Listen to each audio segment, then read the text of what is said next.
तो हैदराबाद से बड़ी खबर हम आपको दिखा रहे हैं। निकाय चुनाव की वोटिंग चल रही है। 150 सीटों पर मतदान जारी है और इस बार मुकाबला बेहद तगड़ा है। चार मीनार वाले इस शहर में इस बार चुनावी जंग काफी तगड़ी है। सुबह से ही लगातार वोट डाले जा रहे हैं और 6 तस्वीरें हम आपको दिखा रहे हैं इस वक्त आपकी टीवी स्क्रीन पर। निकाय चुनाव की वोटिंग दिग्गजों ने सुबह सुबह वोट डाला, वो तस्वीरें भी हम आपको दिखा रहे हैं। 150 सीटों पर मतदान हो रहा है। 122 प्रत्याशी मैदान में है इस बार और इसको लेकर सुरक्षा की जो व्यवस्था है वो काफी चाक चौबंद है और इसके नतीजे आएंगे 4 दिसंबर को।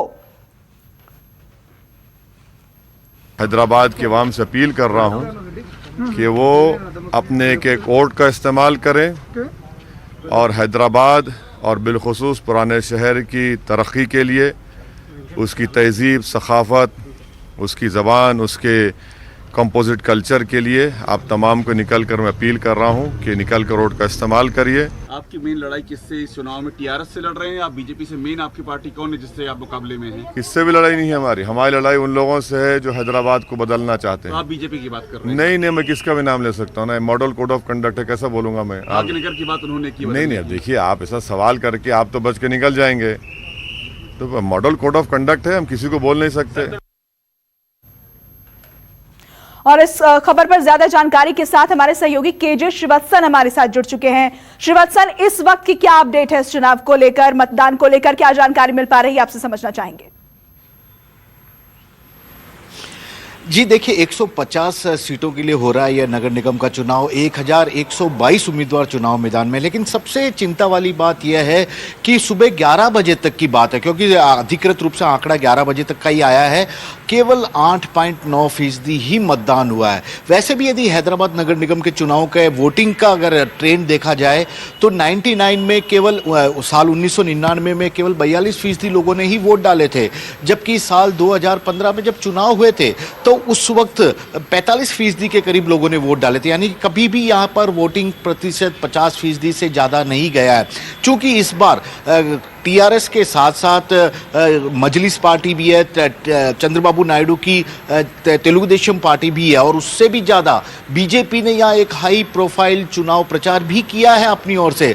तो ऐसे में सभी पार्टियों की साख दांव पे लगी हुई है और सबसे ज़्यादा यदि इस वक्त जो चर्चा की बात की जाए तो बीजेपी और मजलिस के बीच में होने वाली टक्कर को देखने के लिए या चुनावी दंगल को देखने के लिए, उसका नतीजा जानने के लिए लोग खासे उत्साहित हैं। हालांकि हैदराबाद कॉस्मोपॉलिटन शहर है, हाईटेक सिटी के नाम से जाना जाता है, तो ऐसे में हैदराबाद के लोग शायद अच्छी तरह से जानते हैं कि उनकी लोकल जरूरत क्या है। नेशनल मुद्दे बड़े, चाहे बांग्लादेशियों का मुद्दा हो, चाहे रोहिंग्या का हो, चाहे जिन्ना का मुद्दा हो, इस तरह के तमाम मुद्दे वहां उठे थे। लेकिन यहाँ के स्थानीय लोग अच्छी तरह से जानते हैं, हाल ही में वहां पर जब भीषण बाढ़ आई थी तो किस तरह से पानी का निकासी नहीं होने के कारण बाढ़ के हालात हुए थे। शायद 100 सालों में किसी भी हैदराबाद के लोग ने यहाँ पर नहीं देखा था।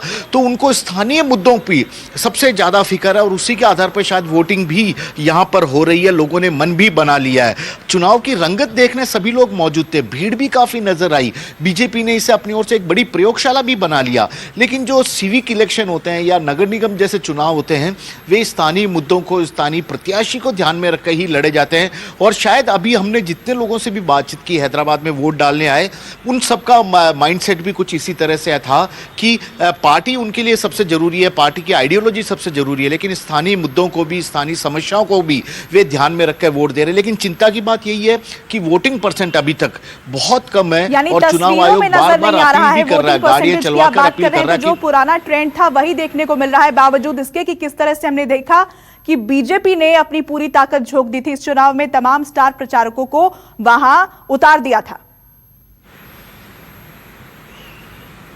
जी बिल्कुल, देखिए बीजेपी ने अपनी पूरी ताकत यहाँ झोंक दी थी। पार्टी के जो चाणक्य माने जाते हैं, अमित शाह से लेकर राष्ट्रीय अध्यक्ष जेपी नड्डा, उत्तर प्रदेश के मुख्यमंत्री योगी आदित्यनाथ, स्मृति ईरानी जैसे बड़े बड़े नेताओं को यहाँ पर रोड शो करवाया। जो अमित शाह बिहार चुनाव में रोड शो नहीं कर पाए थे, वे यहाँ पर आकर नगर निगम के लिए, चुनाव के लिए अगर रोड शो करते हैं, वोट मांगते हैं तो बहुत बड़ी बात है। इसका मतलब यही है कि बीजेपी का निशाना केवल यहाँ पर अपने पैर को जमाना नहीं है, बल्कि साल 2023 में होने वाले विधानसभा चुनाव पर है तेलंगाना के, उस वक्त तो अपनी पार्टी को और भी मजबूत तरीके से चुनाव मैदान में उतारना चाहते हैं। तो बीजेपी ने आगे का गेम प्लान तैयार करके इस पूरे चुनाव मैदान में अपने आप को उतारा है। हालांकि इस बार का नगर निगम का चुनाव साफ तौर पर बताता है कि टीआरएस और जो एमआईएम पार्टी है यही यहाँ पर हमेशा नगर निगम पर आप अपनी नजर बनाए रखिएगा। फिलहाल बहुत शुक्रिया ये अपडेट हम तक पहुंचाने के लिए।